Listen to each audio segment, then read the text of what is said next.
This is News Talk with Bruce DePuyt. Welcome back to News Talk. I'm Bruce DePuyt. Tech giant Apple got a much-needed win from a judge in New York. A judge has ruled that Apple need not comply with a federal order for help breaking into one of their products. Coming up today on News Talk, Donald Trump announces plans to separate himself from his sprawling business empire. But the nation's ethics watchdog says the president-elect's actions don't go nearly far enough. To what extent, if at all, did Democrats engage on this? Let's talk about what the election of Donald Trump means for localities and for states. How big a deal is this potentially for Congressman Price, who's been tapped to lead HHS? Historians will spend the next several decades assessing the legacy and the presidency of Barack Obama.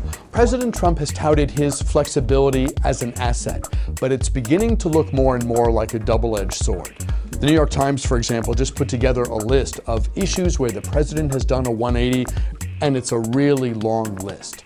Stuff like this provides ammunition to the president's critics, but perhaps more importantly, it makes it more difficult to get deals done, particularly on Capitol Hill, because your allies who are trying to put together a coalition to get your agenda over the top, they're never 100% certain what your core beliefs are. The governor says the assembly is playing politics with transportation funding, with road and transit money.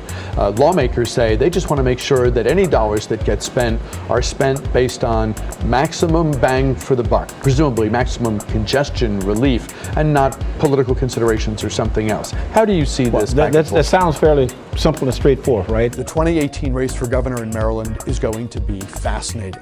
As you know, Mark, Larry Hogan has had very high job approval ratings since the day he got to Annapolis. Now let's get to our panel, and Bruce DePuyt has our first question. Bruce? Thank you, Scott, and candidates, thank you for being here. It's great having you here today.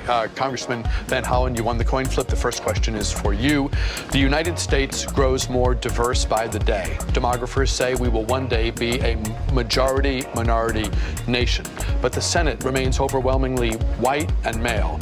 Your main rival in this race says that people of color and women will not see the concerns truly addressed unless they have more of a seat at the table. Is she right? Well, I believe in diversity. No one will be surprised if the D.C. mayor's race in 2018 is a rematch of the race that we had in 2014. Muriel Bowser versus Vince Gray. We know for a fact that Vince Gray thought he did a really good job as mayor and could do so again if reelected. And we know Vince Gray believes he was treated very unfairly by the U.S. Attorney for the District of Columbia.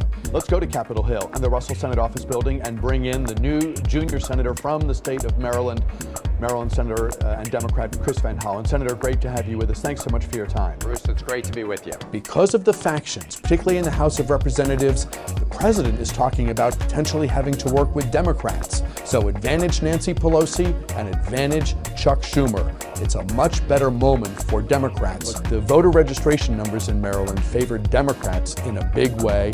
You can be certain party leaders and the candidates for governor next year will do everything they can to tie Governor Hogan to an unpopular president, Donald Trump, and make as much hay out of that as they can. And so we can be certain, as you and I sit here today, this race for governor is going to be a barn burner.